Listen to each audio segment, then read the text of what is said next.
வணக்கம். எங்களுடைய காணொளிக்கும் உங்களுடைய ஆதரவை தாருங்கள். இது உலகெங்கும் ஓங்கி அளித்துக் கொண்டிருக்கின்ற கணேசன் குரலுக்காக நான் உங்கள் கணேஷ் கேட்கிறேன். இந்த காணொளி நிச்சயமாக உங்களுக்கு பிடிக்கும்.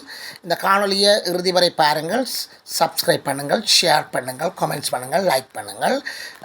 இன்று சர்வதேச ரீதியாக பேசு பொருளாக இருப்பது டாக்டர் அர்ச்சுனா.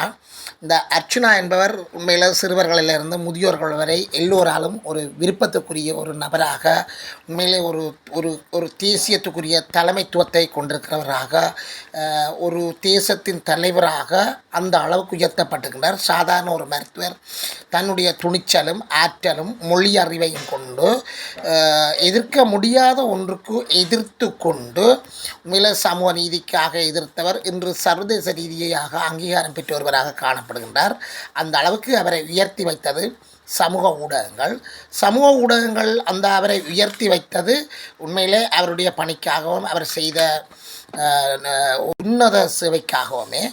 உண்மையில் அந்த வகையில் சிறுவர்களிலிருந்து முதியோர்கள் வரை எல்லோரும் அவர் மீது விருப்பப்படுறதை நாங்கள் காணொலிகள் ஊடகங்கள் வாயிலாக காணக்கூடியதாக இருக்கிறது.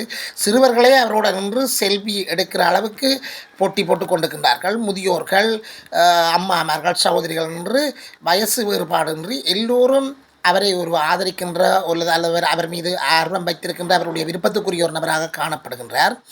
சர்வதேச ரீதியாக அவர் புகழ்பெற்று காணப்படுகின்றார். இன்று அவர் பற்றி வெளியிடாத காணொலிகளே எந்த ஒரு ஊடகத்திலும் இல்லை என்றே சொல்லலாம். அந்த அளவுக்கு எல்லா ஊடகங்கள் எடுத்தாலும் அவர் பற்றிய காணொலிகளை வெளியிட்டு கொண்டே இருக்கின்றார்கள். அந்த அளவுக்கு ஊடகங்களின் வாயிலாக அவர் முன்னுக்கு வந்திருக்கின்றார். அண்மையில் ஒரு ஊடகம் அவருக்கு எதிராக சில கருத்துக்களை முன்வைத்ததன் காரணமாக உண்மையிலே அவர் மனவருத்தப்பட்டிருக்கின்றார். அந்த மனவருத்தத்தை அந்த ஊடகத்துடன் கதைத்து அதை வெளிப்படுத்துவதுதான் இந்த காணொலியின் உண்மையான கருப்பொருளாக இருக்கிறது. அவர் அந்த ஊடகம் எந்த ஊடகம், அந்த ஊடகத்துடன் எவ்வாறு அவர் கருத்துக்களை முன்வைத்து அவர்களுடன் உரையாடல் செய்திருக்கின்றார், அர்ச்சுனா என்ற துணிச்சல் என்பவற்றை நாங்கள் இந்த காணொலியின் அடுத்த கட்டத்தை நாங்கள் பார்க்கின்ற போது விளங்கிக் கொள்கின்றது. இந்த உலகத்தில் மிக உயர்ந்த பிறவியும் சிறந்த பிறவியுமாக மனித பிறவி காணப்படுகிறது. இந்த மனித பிறவியில் கற்றவர்களில் மிக சிறந்தவர்களாக மிக உயர்ந்தவர்களாகவும் தெய்வத்துக்கு நிகராகவும் போற்றப்படுபவர்கள் தான் மருத்துவர்கள். ஏனவாறு மருத்துவர்கள் போற்றப்படுகிறார்கள் என்று சொன்னால், அவர்கள் உயிர்களை காக்கின்ற ஒரு தெய்வத்துக்கு நிகரானவர்கள். உயிர்களை காக்கின்ற இத்தகைய தெய்வத்துக்கு நிகரானவர்களே இன்று இந்த மருத்துவர்களில் பலர் திசை மாறி செல்கின்றார்கள். மருத்துவத்துறையை சூறையாடுகின்றார்கள். மருத்துவமனைகளில் உள்ளவற்றை வெளியில் சென்று விற்கின்றார்கள். தனியார் மருத்துவமனைகளை வைத்திருக்கின்றார்கள். நோயாளிகளுக்கு சரியான முறையில் சிகிச்சை வழங்குகிறார்கள் இல்லை, அங்கு வருகின்ற வளங்களை சரியாக பயன்படுத்துகிறார்கள் போன்ற குற்றச்சாட்டுகளை முன்வைத்து அர்ச்சுனா சமூக நீதிக்காக, சமூகத்துக்காக குரல் கொடுத்தார். அந்த அடிப்படையில் அர்ச்சுனாக்காக பொங்கி எழுந்த மக்களால் இப்போவும் அந்த மக்கள் புரட்சி என்பது அணையாமல் நீறு பூர்த்த நெருப்பாக காணப்படுகின்றது. இப்படிப்பட்ட ஒரு அர்ச்சுனாக்காக மக்கள் திரண்டு பெருகி வருவதையும் நாங்கள் காணக்கூடியதாக இருக்கின்றது. டாக்டர் அர்ச்சுனா ஐபிசி தமிழ் லங்காசிரி சண்டேந்து வந்தாலும் வந்துட்டா அது பிறகு சட்டக்கிளியத்தான் செய்யும். மிஸ்டர் உஷாந்தன் ஒரு ஃப்ரீலான்ஸர்.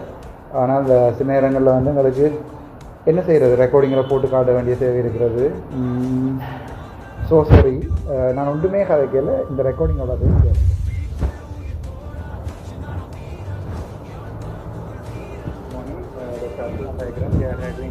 Good morning sir. நான் ஐபிசி சசி ரெகுலமைஸ் பண்ணியிருந்தேன். ரைட்டு சாரி, சொல்லுங்கள் சாரி. வணக்கம் டாக்டர். இல்லை சார், நேற்றுக்கு ஒரு லைவ் ஒன்று போட்டு நீங்கள் பார்த்து இது ஒன்று பார்த்துறேன். ஆக்சிடென்ட் தட்டி கொண்டு போய்க்கல விளங்குது டாக்டர். என்னென்றால் எங்களுக்கு அந்த ரெண்டு வந்த நியூஸ் எல்லாம் போட்டுருந்தாங்க. நாங்கள் ஃபுல்லாக உங்களுக்கு எகைன்ஸ்டாக போடணும் எனக்கு எகைன்ஸ்டாக போட தேவையில்லை. அப்போ நான் எனக்கு ஓப்பனாகவே கதைக்கிறேன். நீங்கள் ரெக்கார்ட் பண்ணுங்க. நான் இப்போ உஷாந்தனுக்கு மட்டும் பேசினேன். அவனுங்க ஜெஃப்னா ஜூனியர். எனக்கு நீங்கள் எகைன்ஸ்டாகவும் எடுத்தது தேவையில்லை, சார்பாகவும் எழுத தேவையில்லை. நீங்கள் எழுதுகிற விஷயங்களை ஜோதிச்சு எழுதணும். சரியா எழுதுற மாப்பிள்ளையா அந்த அலையா இருந்தாலியா போ. நீங்க உங்களுக்கு மண்டேக்குள்ள அறிவில்லையா நான் ஒன்றும் செய்யலாம். ரெக்கார்ட் பண்ணி போடுவோம். திருப்பி இதையும் போடுவோம். ஒரு நொதர்ன் ப்ரொவின்ஸ் டயலாக் கொண்டுல ஒரு மெடிக்கல் சூப்பரிண்டன்ட் போயிடாத அலையா இருந்தாலியா முப்புத்திரமா எழுதுற படிச்ச உதவியாளர் தான் நீங்கள். அந்திராத்துக்கு மண்டேக்குள்ள சரக்குள்ளாக தான் நீங்கள். ஒரு நொதர்ன் ப்ரொவின்ஸ் டயலாக்ல ஒரு எம்எஸ் போயிடாதா போகலாம் தான். எங்களுக்கு என்னென்னா அந்தந்த பேந்தென்ன மயிருக்கு நீங்க எழுதி நீங்க ரெக்கார்ட் பண்ணி இப்படியே போடுங்க. பேந்தென்ன மயிருக்கு எழுதி நீங்க என்ன சாமான் அலையா விருந்தாளியா வந்தாரண்டு இல்ல என்னென்ன இப்ப நாங்க ஆரம்பத்துல இருந்து இப்ப உங்களுக்கு ஆதரவா இப்ப எனக்கு ஆதரவா நான் கிளியரா சொல்லிட்டேன். எனக்கு ஆதரவா உங்களோட ஒரு ஆதரவும் எனக்கு தேவையில்லை. என்ன பத்தி என்ன வேணுமென்றாலும் எழுதலாம். வேணுமெண்டா கேளுங்க, நானே சொல்றேன் என்ன பத்தி என்ன வேணுமென்று. இல்ல சரிதான். என்னன்னா இப்ப நாங்க செஞ்ச அது பிள்ளைதான். இப்ப அந்த விஷயம் வந்து எங்களுக்கு வர அனுப்பப்பட்டதை தான் நாங்க நீங்க ஒரு ஊடகவியலாளர் என்ன அப்ப நீங்க யோசிக்கணும் நாங்க போடுற விஷயம் சரியா பிள்ளையா. அதுக்கு ஒரு ஆள் எவ்வளவு பாதிக்கும், ஒரு சமூகத்தை எவ்வளவு பாதிக்கும். எனக்கு பிரச்சனை இல்லை ராசா, நான் நாளைக்கு வெடி செத்துட்டு போயிடுறேன், பிரச்சனை இல்லை. பட் நீங்க இப்படி ஒரு உங்களுக்கு எவ்வளவு காசு வந்துச்சோ என்ன வந்துச்சோ எனக்கு ஆண்டவனை தான் தெரியும், எல்லாம் கடவுள். நீங்க இங்க பெரியக்குள்ளே நான் உங்களை நேர சந்திச்சு சொன்னேன். அப்படி என்ன பிரச்சனைனாலும் நாங்க உங்களுக்கு அந்த இடத்துல நாங்க நிப்போம்னு சொல்லியிருந்தோம். இல்ல எனக்கு நிக்க வேண்டாம். எனக்கு ஐயோ எனக்கு நீங்கள் ஒரு ராசா ஒருத்தர் நிக்க வேண்டாம். சாதாரணமான சனம் நிக்கும் எனக்கு பின்னால. எனக்கு நீங்கள் ஊடகமே நிக்க வேண்டாம். ஒன்று உங்க நம்ம ஊடகங்களை நம்பி நான் இந்த விஷயம் தொடங்கல. இந்த தாயறிய நான் இந்த பிரச்சனையை வந்து பேஸ்புக்ல போட்டது ஒழிய நான் போய் ஒவ்வொரு ஊடகத்திட்ட போய் நீங்கள் யாருன்னு தெரியாது, என்ன கலர்ன்னு தெரியாது, உங்களோட நீங்கள் எடுத்து கேட்க நான் ஐபிசின்னு சொன்ன பிறகு ஐபிசி என்னன்னு பக்கத்துல இருக்கிறவங்க தான் கேட்டிருக்கேன். நான் யாழ்ப்பாணத்துல இருக்க ஒரு மீடியாவோட எனக்கு தெரியாது என்ன மீடியான்னு சொல்லி. சரியா அப்படித்தான் நான் உங்க இந்த இதுக்குள்ள ஒரு பியோ ஹேண்டா வந்து என்ன நீங்கள் இப்படி மடை சொல்றது மடை அடிக்கிறேன்னு சொல்லி சிங்களத்துல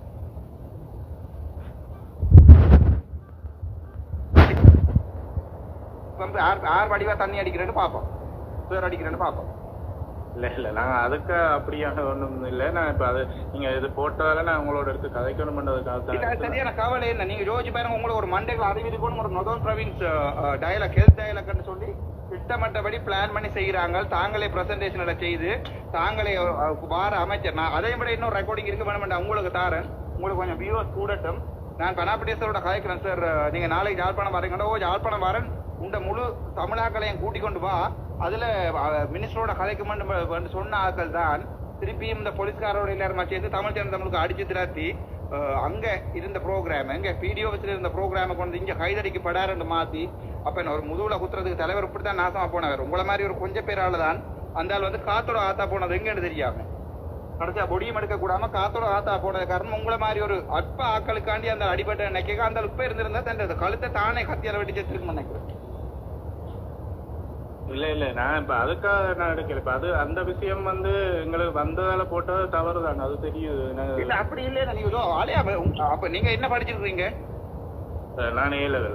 ரைட். அப்ப யோசிச்சு பாருங்க, A levelன்றது சாதாரணமா ஒரு எஸ்ஐக்கு போற தகுதி சரிதானே. ஒரு போலீஸ் எஸ்ஐ வந்து A levelக்கு போற A levelோட ஒரு போலீஸ் எஸ்ஐயா போகலாம் ராசா. அப்ப யோசிச்சு பாருங்க இவ்வளவு பெரிய ஒரு சமூகத்தை இதுல இது பொறுப்போட நிக்கிறீங்க. நீங்க யோசிக்க தேவையில்லையா? அப்படி எழுதியக்கு இல்ல அது சரியா பிள்ளையாண்டு இல்ல அதை நான் ஏற்றுக்கொள்றேன் டாக்டர். இப்ப நான் அதுக்கு தான் இப்ப நான் உங்களுக்கு எடுத்தது. நீங்க அது உண்மைக்குமே வந்து மக்களுக்கு இப்படித்தான் இந்த அரசியல்வாதி அந்த மைக்க எந்த விஷயம் இப்ப நிறைய விஷயங்கள் வேற இதுகள் வந்தது நாங்கள் அதுகளை வந்து ஒன்றும் போடல. இது வந்து எங்களுக்கு வரப்பட்டதை நாங்க அப்படியே உங்களுக்கு ஒரு ஸ்பைன் இருக்கணும். உங்களை அதை விட எனக்கு தெரியாது. நீங்க மீடியா மார்க்கெட்டிங் படிச்சீங்க. நான் மீடியா மார்க்கெட்டிங் மாஸ்டர் செய்திருக்கேன். பட் நான் அதை கதைக்க விரும்பல. மீடியா மார்க்கெட்டிங் என்ற சொல்லும் உங்களுக்கு ஒரு கொஞ்சம் ஸ்பை இருக்கணும். ஒரு ஊடகம் அதுக்கு ஒரு ஸ்பை இருக்கு. உண்மையா பொய்யா சரியா எழுதுறமா இது நான் பிள்ளையாளி போட்டு சனத்துல கல்லறிவுன்றதா நீங்க ஜோசிக்கணும். என்ன மற்ற ஒரு சின்ன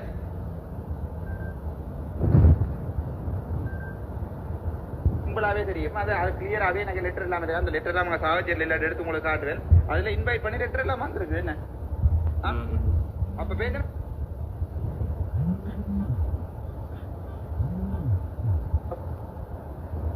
நீங்க எங்களோட ஊடகவியலாளரால் வந்து அனுப்பப்பட்ட நாங்கள் அந்த வந்து இல்லையா ஒரு நொதோம் பிரவேஷ் டயலாக்ல இருக்கே ஒரு எம்எஸ் போயிருமா போயிடலாம் மண்டேக்குள்ள ஊடகவே அதை நினைப்புற சும்மா அவங்களோட கதையை தாண்டி அவங்களோட வேலையை சிலக்டாங்க.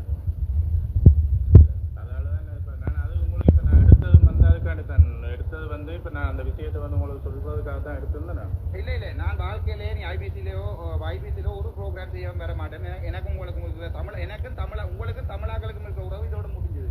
நான் அப்படித்தான் நினைக்கிறேன். ஒரு உண்மையான தமிழ் நான் அடுத்த போஸ்ட் போடுவேன். உண்மையான தமிழன் வந்து ஐபிசியை புறக்கணிப்பாங்க சொல்லி சரிதான். நீங்கள் காசுல கொண்டு வந்து ரீச் கட்டி என்னத்தை செய்யுங்கோ அதுல வருமானத்தை தேடுங்கோ சனத்துக்கு சும்மா துடு வலிக்கிறதுக்கு ஏதாவது ஆணியை கொடுங்க ஒரு பிரச்சனை இல்லையா. அது உங்களோட பிசினஸ் நீங்கள் என்ன ஆசையோ பண்ணுவோம். பட் உண்மையான ஒரு தமிழன் வாழ்க்கையில ரீச் புறக்கணிப்பாடு நான் அடுத்த போஸ்ட் போடுவேன். அதோட உங்களுக்கு தெரியும்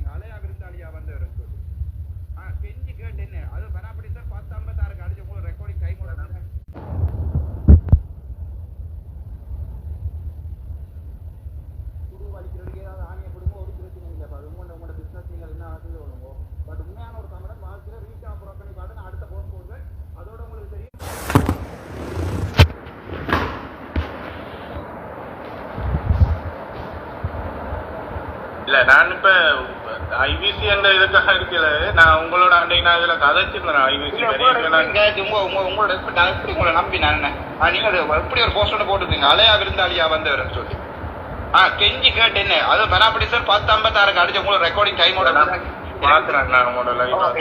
எனக்கு தெரியாத உதவல் வந்து நான் எடிட் பண்ணி போடலாமா இந்த டைமர் எல்லாம் எடிட் பண்ற அளவுக்கு எனக்கு நாலேஜ் இல்லை. பட் சிம்பிளா நான் உங்களோட லைவ் பாத்துறேன். நான் இப்ப அன்னைக்கு நான் உங்களோட இங்க வந்த இடத்துல கதைச்சாலும் நான் இப்ப உங்களுக்கு நான் மார்னிங் எடுத்திருந்தேன்.